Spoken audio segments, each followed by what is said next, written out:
Hello everyone, let's welcome all of you at Today Learning Future Earning YouTube channel. हमने के अब in day 4 अंतर्गत compulsory mathematic class 10 के हमनी के रिवीजन सीरीज चल रहल बा। हमनी के डे 4 अंतर्गत एगो हमनी के क्वेश्चन सिलेक्ट कइले बानी सन। अपने के नीमा पब्लिकेशन के 10 सेट में ये अपने के क्वेश्चन मिल जाई। कौन क्वेश्चन बा अपने के पेज नंबर 25 में मिल जाई। वो हमनी के क्वेश्चन आजू करे जा रहल बानी सन। लो तो क्वेश्चन नंबर अपने के 12 बा। अपने के हमनी के संयुक्त ठोस वस्तु से क्वेश्चन लेले बानी सन। कथी कहता देखी तो हमनी के कहता चित्रमा दिएको ठोस वस्तु एउटा सोली र अर्धगोला मिलेर बनेको छ। त जौन है वस्तु बा कहेको मतलब एगो सोली ह आ एगो कथी है बेलना, यी दुगो वस्तु मिलके ही बनल बा ठोस वस्तु। यी ठोस वस्तु ह।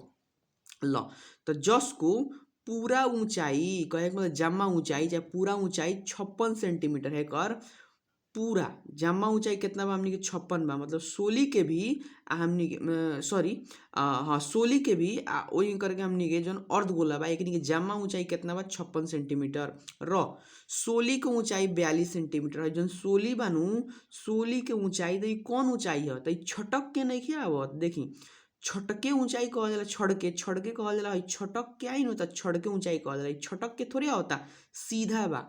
तो जौन है ऊंचाई कहता उ हमनी के थाणो ऊंचाई है। कथी के हमनी के सोली के थाणो ऊंचाई है ये हमनी के 42 सेंटीमीटर रहल बा। ल कथी कहता सबसे पहिले ठोस वस्तु को अर्धव्यास पता लगाउनुहोस्। उक्त ठोस वस्तु को हाँ उक्त ठोस वस्तु को सतह को क्षेत्रफल पता लगाउनुहोस्। ठीक बा उक्त ठोस वस्तु को सतह को क्षेत्रफल पता लगाउनुहोस्। ल एमे कहता कि सतह के क्षेत्रफल पता लगा के देखाव। ओकरा बाद कहता यदि ठोस को गोलार्ध भाग हटाइयो भने मतलब ठोस के गोलार्ध भाग हटाइयो भने ठोस को बाकी भाग को आयतन कति हुन्छ कहे मतलब हेकर अगर एकरा का गोलार्ध जौन भाग बा एकरा के अगर हटा देम तो जौन है खाली सोली बाची सोली के आयतन कितना होई उ कहे के चाहता ई क्वेश्चन निकाले के। ल हम ही क्वेश्चन के निकाले तरफ लगनी।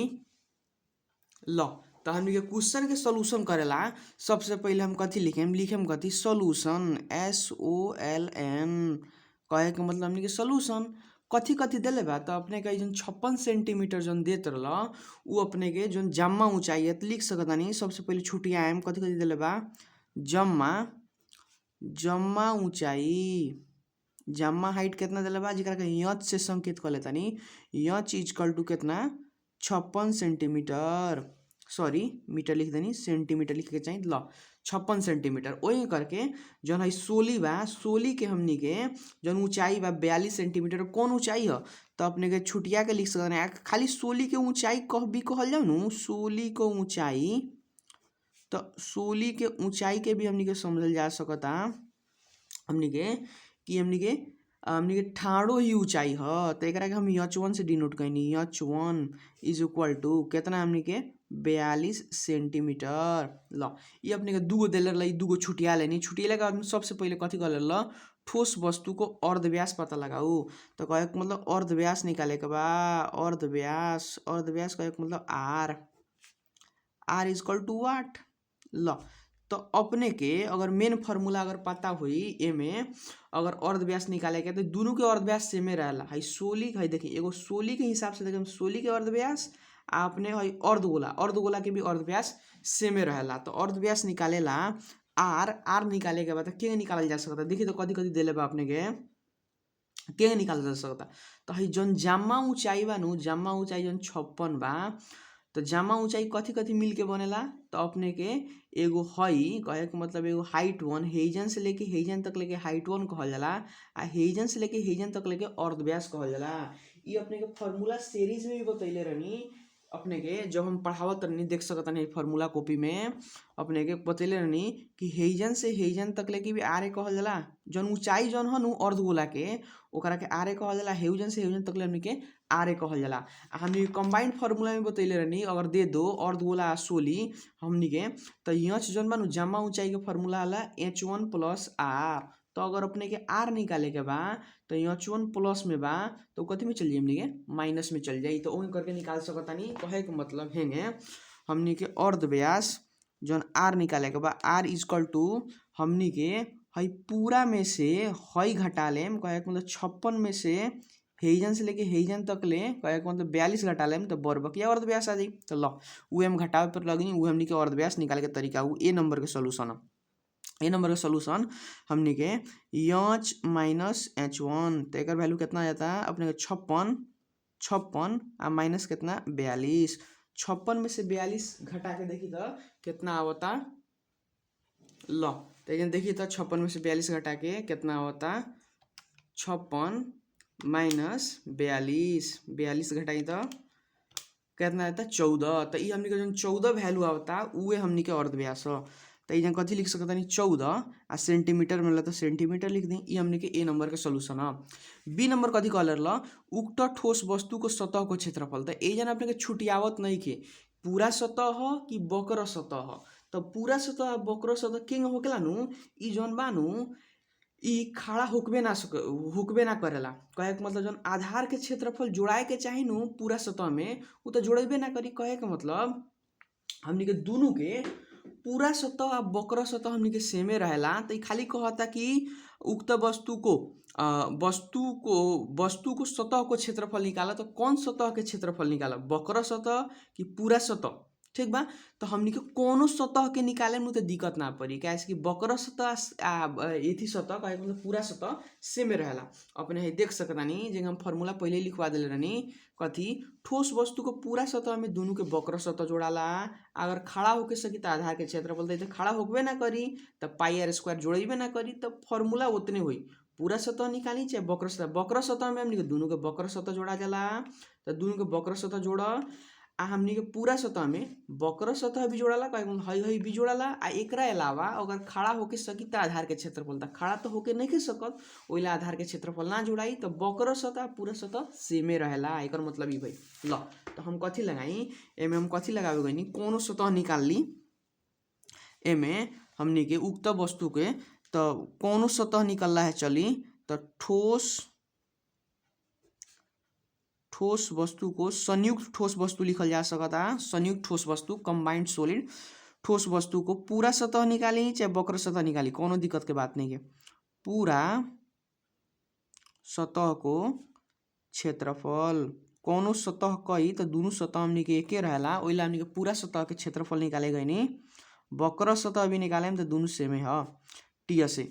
तो हमनी के टी से निकाले के बा दोनों के कहे के मतलब अलग अलग एगो सोली के पूरा सतह निकाले के बाद वक्र सतह जोड़ी हेकरो वक्र सतह जोड़ी। ल तो हेकर वक्र सतह सबसे पहले हमनी के सोली के वक्र सतह के फॉर्मूला होकला पाई आर एल आ प्लस अपने का अर्धगोला। तो अर्धगोला के हमनी के फॉर्मूला होकला 2 पाई आर स्क्वायर।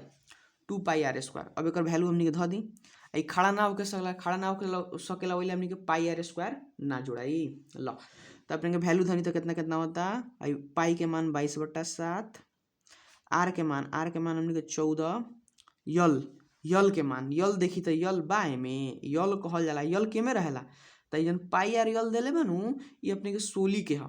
तो सोली के जन यल हनु ओकरे के हमनी कौन ऊंचाई कहल जाला ओकरे के हमनी के छठ के ऊंचाई कहल जाला। छटक के आवत नु भाईजन से हई छटकल बा ओकरे के छठ के ऊंचाई कहल जाला। यल नहीं खे तो यल निकाले तरफ लगनी ओकर फार्मूला से जाए हमनी के तो नीचे जाके निकाले तरफ लगनी। कथी लिख सकतानी हमनी के जहाँ हमनी के सोली को कौन ऊंचाई निकाले जाता नहीं सोली को छड़ के ऊंचाई।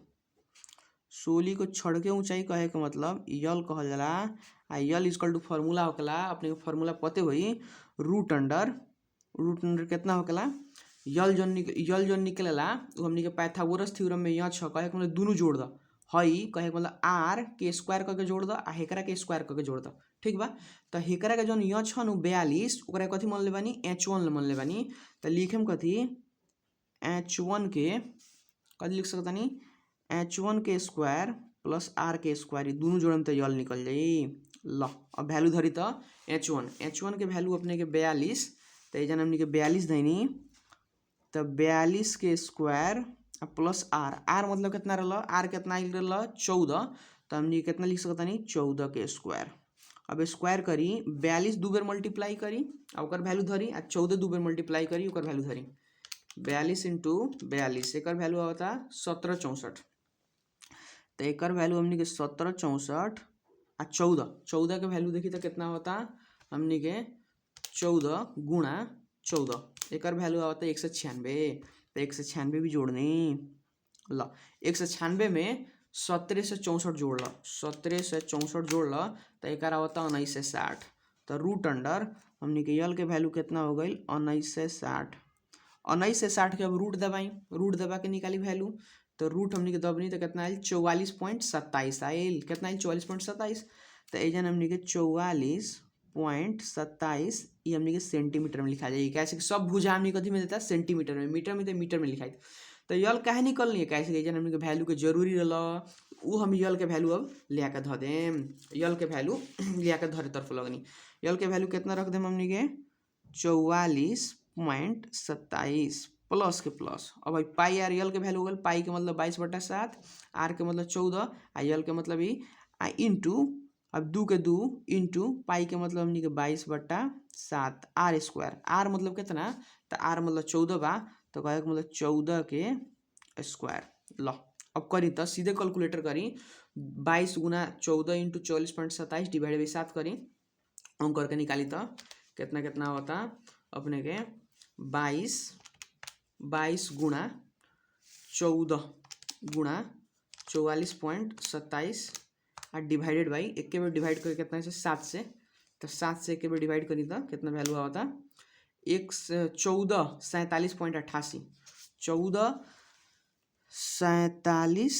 1447.88 ई अपने के कथी के ह तो अपने के ई 16 के ह ऊपर से हमनी के है अर्धगोला के निकाली तो कितना हो जाता तो कहता कि 14 दू बेर मल्टीप्लाई करिए कहे मतलब 14 गुणा 14 आ गुणा 2 इंटू 22 तो कहे मतलब गुणा 2 गुणा 22 आ डिवाइडेड बाई कितना 7 एकर वैल्यू होता 1232 कितना होता वैल्यू 1232 तो ई हमनी के 1232 लिखनी अब इन दोनों जोड़ दो कितना होता 1947 पॉइंट कितना बा 88 1947 पॉइंट हमने के 88 प्लस एक अलावा 1232 तो अपने के 1232 एक वैल्यू आ जाता 3179.88 इतना वैल्यू हम लिख दें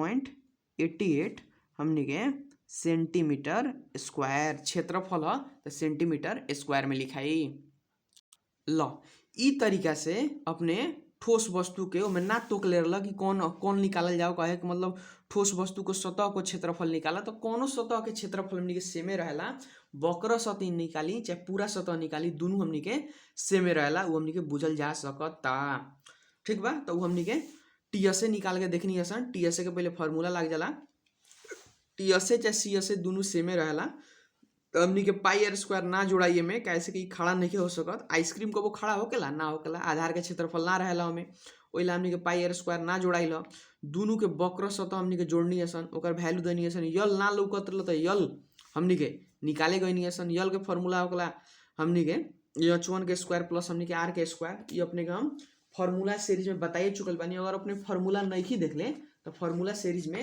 जाके देख ली कथी बतैले रहनी अपने देखी तो स्टोरी लिखवा कथी बतैले रहनी यल equal to root under H square plus हमनी के आर स्क्वायर रहेला अब h1 के स्क्वायर काहे लिखले रहनी तो h1 के स्क्वायर लिखे के कारण हम एजन मोलले रहनी कि 16 के ऊंचाई कथी है h1 है ओइला हमनी के h1 हमनी के एमे लिखले रहनी सन ये अपने जाके अपने के क्लास 10 मैथमेटिक्स अंतर्गत अपने के जाके कंबाइंड सॉलिड में पार्ट 1 दिले बा वो हमनी के फार्मूला के सीरीज है वो जाके देख सकतानी नोट बना सकतानी मजा से कैसे कि जब हम प्रैक्टिस करावे वाला बानी वही में से हमनी के हेल्प से प्रैक्टिस करावे वाला बानी ये फार्मूला कितना कितना रहल बा ये हमनी के बी नंबर के सॉल्यूशन रहला अब हमनी के सी नंबर के सॉल्यूशन पर तरफ लागल जाओ कथी कहता उक्त ठोस सी नंबर ये देबा यदि ठोस को गोलार्ध भाग हटाइयो भने कहे के मतलब गोलार्ध भाग कहे के मतलब जौन गोला वाला भाग बानू अर्धगोला हनु गोलार्ध भाग हटाइयो भने ठोस को बाकी भाग को आयतन कति हुन्छ कहे के मतलब आयतन कितना होके वाला बा ल तो एकर आयतन निकाले के मतलब ये ह, एकर आयतन निकाले के मतलब ये ह कि जौन सोली बानू ओकरे खाली अपने के आयतन निकाल दी। ठीक बा। कहे के मतलब हमनी के सी नंबर ई कहे के चाहता कि गोलार्ध भाग हटा देब, जौन ई गोला वाला भाग बा, हई गोला वाला भाग हटा देब तो एकर आयतन कितना रही। तो एकरा के हमनी के कहल जाला, एकरे कहल जाला हमनी के सोली। तो सोली के आयतन सिंपली अगर कही कि सोली के आयतन निकाल देते पर बुझल जाइत, माने तारा घुमा के क्वेश्चन देता, कहता कि गोलार्ध भाग हटा देब, हई अर्ध गोला हटा देब तो हई बताओ एकर हमनी के आयतन कितना रही। कहे मतलब सोली के आयतन कहता निकाले के। तो हमनी के सी नंबर हमनी के सोली को आयतन के फॉर्मूला लिख देम, सो दैट हमनी के सोली के आयतन वॉल्यूम, अब वॉल्यूम के फॉर्मूला होकला 1/3 पाई आर स्क्वायर एच। अब एच तो बा माने कौन एच, तो सोली वाला में हम कथी मान ले बानी, सोली के ऊंचाई कथी मान ले बानी h1, ओइला हमनी के कितना लिखल जाई, एकरा के h1 लिखल जाई। अब एकर वैल्यू धरे जाई 1/3 के 1/3 इंटू है एकर वैल्यू पाई के वैल्यू कितना 22/7 आर स्क्वायर। आर के वैल्यू कितना, तो आर के वैल्यू हमनी के 14, तो इधर कितना लिख सकते हैं हमनी के 14 के स्क्वायर, हमनी के आर स्क्वायर का मतलब 14 के स्क्वायर इंटू हमनी के h1 कितना बा, हमनी के सोली के ऊंचाई कितना बा 42, तो इधर कितना लिख सकते हैं अपने के 42।